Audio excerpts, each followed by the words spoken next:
잠언 23장에서는 성도가 조심할 일에 대해서 기록했습니다. 1절부터 3절까지 그리고 6절의 말씀은 식욕을 조심하라. 관원과 함께 음식을 먹게 되거든 삼가 네 앞에 있는 자가 누구인지 생각하고 만일 음식을 탐하는 자거든 내 목에 칼을 둘 것이다. 마시는 음식을 탐하지 말라. 그것은 속이는 음식이다. 악한 눈이 있는 자의 음식을 먹지 말고 그의 마시는 음식을 탐하지 말라. 그런 말을 했어요. 그래서 이 식욕을 먹는 것을 조심해라. 음식을 탐하지 말고 절제하며 음식을 먹고 그 먹는 자리가 복된 자리가 되어야 되는데 이 음식 먹는 그 자체가 시험의 장소가 되어서는 안 된다. 그런 말입니다. 썩을 양식을 구하지 말라 그랬고 하나님께서는 이스라엘 백성들에게 만나를 주셨는데 매일의 양식으로 주셨습니다. 하루하루 한 사람이 먹을 양식을 하루하루 그 200만 명이 넘는 그런 모든 백성들을 먹이셨습니다. 안식일에는 내리지 않아서 그 전날 2배로 내려주셨습니다. 이렇게 일용할 양식이 중요하고 그 양식 더 위에 거두려고 하면 썩어버린다는 거예요. 예수님께서 주기도문에도 일용할 양식을 구하라고 기도하라고 했습니다.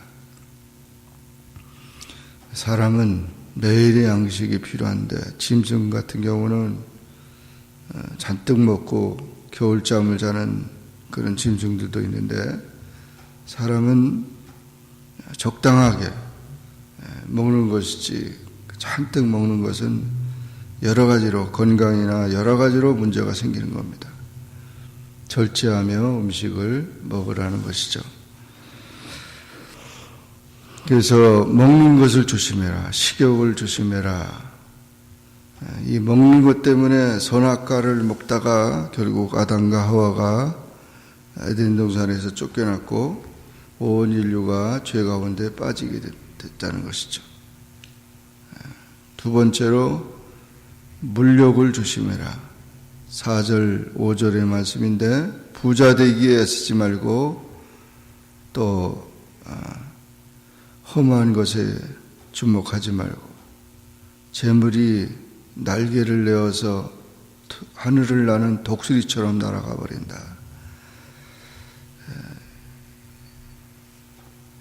부자 되기에 너무 애쓰지 말으라는 거죠. 재물은 그것을 모으는 동안에 고통을 주고 그것을 잃었을 적에는 한스럽고 그것을 가지고 있는 동안에는 사람이 미친다. 재물을 지나치게 탐하지 말라는 거죠. 예수님께서도 부자가 천국에 들어가는 것이 약대가 바늘기로 들어가는 것보다 더 어렵다고 그런 얘기를 했어요. 잠언 30장 8절에서는 아굴의 기도가 우리 자신이 너무 부하거나 가난하거나 너무 가난해서 도둑질할까 두렵고 너무 부해서 죄를 질까 두렵다. 그런 말을 했어요. 그러니까 항상 우리가 주님이 주시는 대로 살아야 되는데 이런 재물에 대한 욕심을 갖는 그런 어리석은 자가 되어서는 안 된다는 것입니다. 7절 이하에서는 19절까지 생각을 조심하라는 거예요. 생각을 대저 그 마음의 생각이 어떠하면 그 유인도 어떠하랴. 생각을 사람이 어떤 생각을 품느냐 하는 것이 중요한데 그게 지혜입니다. 세상 지혜, 세상으로 밝게 세상으로 생각이 돌아가는 사람이 있는가 하면 하나님을 경외하면서 지혜를 갖는, 하나님의 지혜를 갖는 사람이 있습니다. 참 지혜는 예수 그리스도를 의미합니다. 예수님을 닮고 하나님의 말씀에 순종하는 것이죠. 지혜는 우리를 하나님 마음에 들게 해주고 영혼을 아름답게 해주고 우리로 하여금 능히 우리를 창조하신 목적에 부합되게 하고 이 세상에서의 하나님의 선하신 목적에 따라 살게 하고 마침내는 천국에 이르도록 하는 것입니다. 하루하루 어떤 생각을 하며 사느냐 하는 것이 중요하죠. 지혜로운 말을 하고 또 훈계와 지식에 귀를 기울이고 아이 같은 경우도 훈계하지 않고 채찍으로 그를 훈련하지 않으면 그 영혼을 수월해서 구원할 수 없다는 겁니다. 그렇게 아이들도 어릴 때부터 하나님의 지혜로 훈련시켜야 한다. 이렇게 지혜가 있는 자는 장래가 있고 소망이 있고 그 지혜는 바른 길로 우리를 인도한다는 것입니다. 하나님의 지혜를 따라서 우리가 순종하는 그런 삶이 되어야 한다는 것입니다. 오늘날 세상에는 현대 심리학이나 사회학은 성 본능이 죄가 아니라고 그렇게 말하면서 성적 타락은 죄가 아니라고 그렇게 말합니다. 상황윤리를 펴고 있는데 이 모든 것이 다 잘못된 거예요. 그래서 심지어는 동성애 같은 경우도 그게 잘못 태어나서 그렇다. 유전적인 거다. 이렇게 말하고 있는데 절대 그런 유전인자는 없다는 것이에요. 그런데 그런 식으로 합리화시키고 모든 것을 죄를 미화시키는 그런 일들이 있는데 이게 세상의 지혜입니다. 우리는 하나님의 지혜를 따라서 가치관을 가져야 되고 모든 것을 잘 지켜야 합니다. 20절 이하에서는 향락을 조심하라. 향락을 술을 즐겨하지 말라. 고기를 탐하는 자들 더불어 사귀지 말라. 방탕한 길로 나가지 말라는 것입니다. 그래서 이와 같이 술의 해독에 대해서 많이 이야기하고 있는데 술은 부도덕하고 무자비하고 무책임하게 합니다. 술은 처음에 사람의 이성을 삼키고 다음으로 인격을 삼키고 맨 나중에는 생명을 삼킨다. 그래서 이 술이 엄청난 재앙을 불러온다는 거예요. 재앙이 뉘게 있느냐, 근심이 뉘게 있느냐, 분쟁이 뉘게 있느냐, 원망이 뉘게 있느냐, 까닭없는 상처가 뉘게 있느냐, 다 술 때문에 그렇게 됐다는 것입니다. 술에 잠긴 자, 혼합한 술을 구하러 가는 자, 이런 모든 자들, 이 재앙이 오게 되고 그것이 마침내는 뱀같이 물 것이다. 독사같이 쏠 것이다. 이 술이 독사라고 그렇게 표현했어요. 그래서 뱀같이 물고 독사같이 그 독사와 같이 그렇게 저주를 받는 삶이 된다는 거죠. 그래서 포도주는 붉고 잔에서 번쩍이며 순하게 내려가나니 너는 그것을 보지도 말라. 그래서 보지도 말라 그렇게 강조를 했어요. 많은 사람들이 술이 무슨 신앙하고 그렇게 관계가 없다고 말하는데 여기 잠언에서는 이 문제에 대해서 아주 강하게 얘기를 하고 있습니다. 에베소서 5장 18절에도 술 취하지 말라. 이는 방탕한 것이니 오직 너희는 성령의 충만함을 받아라. 분명히 선을 긋고 있습니다. 그래서 이와 같이 이런 자들은 그저 술 취해가지고 귀한 것이 보이고 마음이 망령된 것을 행하고 돛대위에 누운 것 같이, 바다 가운데 누운 것 같이, 그리고 사람이 때려도 아프지 아니하고 상하에도 감각이 없다가 그러면서 결국 저주받는 인생이 된다는 것입니다. 이런 향락에 이끌려가는 삶이 돼서는 안 된다는 거죠. 가정을 지키라는 것입니다. 22절에 보면은 너를 낳은 아비에게 청종하고 내 늙은 어미를 경히 여기지 말아라. 가정은 봉사정신의 훈련장이고 봉사자의 양육장입니다. 행복한 가정을 일으켜야 합니다.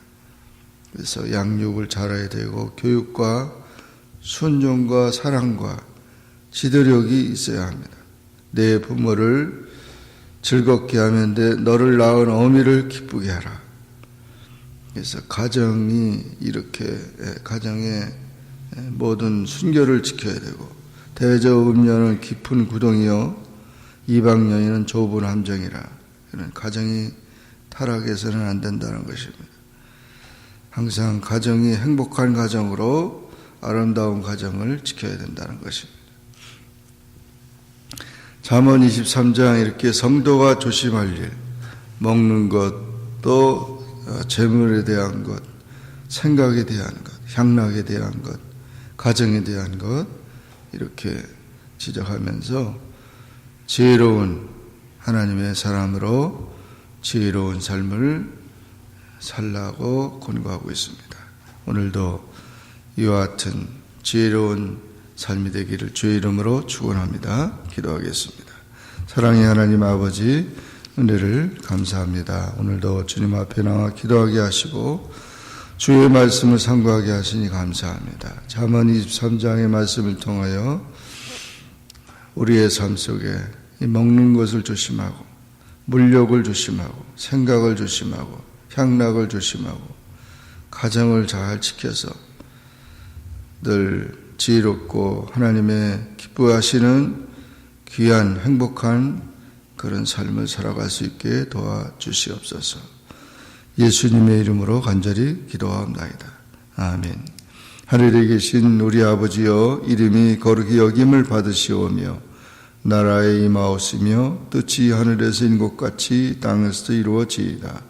오늘날 우리에게 일용할 양식을 주옵시고 우리가 우리에게 죄진 자를 사하여 준 것 같이 우리 죄를 사하여 주옵시고 우리를 시험에 들게 하지 마옵시고 다만 악에서 구하옵소서. 대개 나라와 권세와 영광이 아버지께 영원히 쌓옵나이다.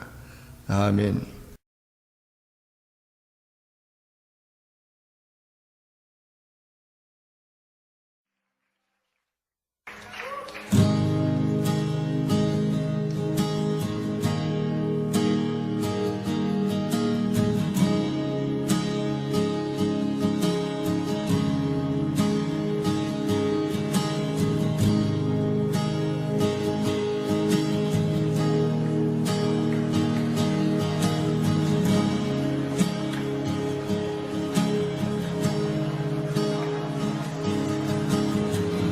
내 안에 주를 향한 이 노래 영원한 노래 있으니 날 향한 주님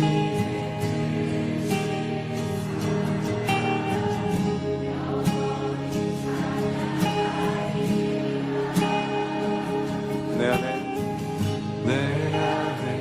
주를 향한 이 노래 영원한 노래 있으니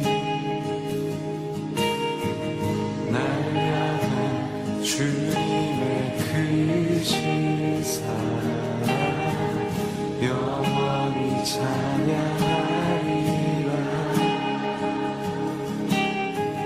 영원히 찬양하리라.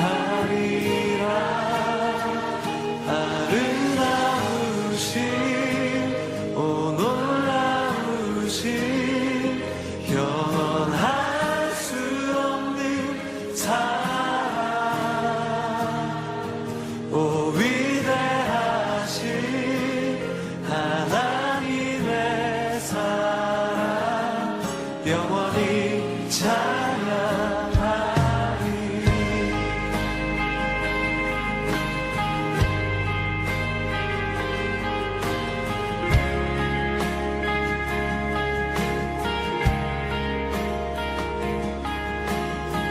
십자가 그 사랑 찬양하리.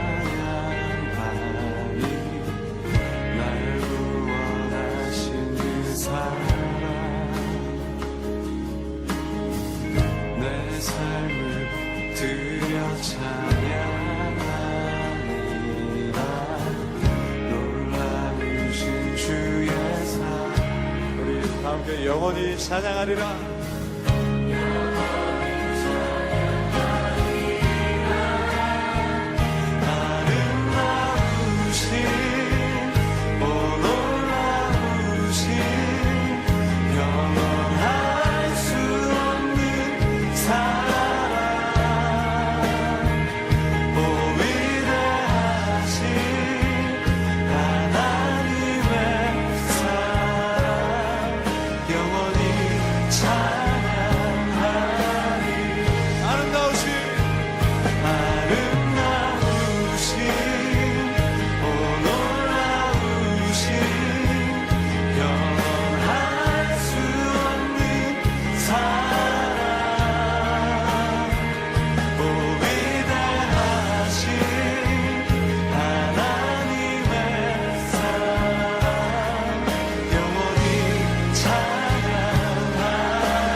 목소리로 아름다우신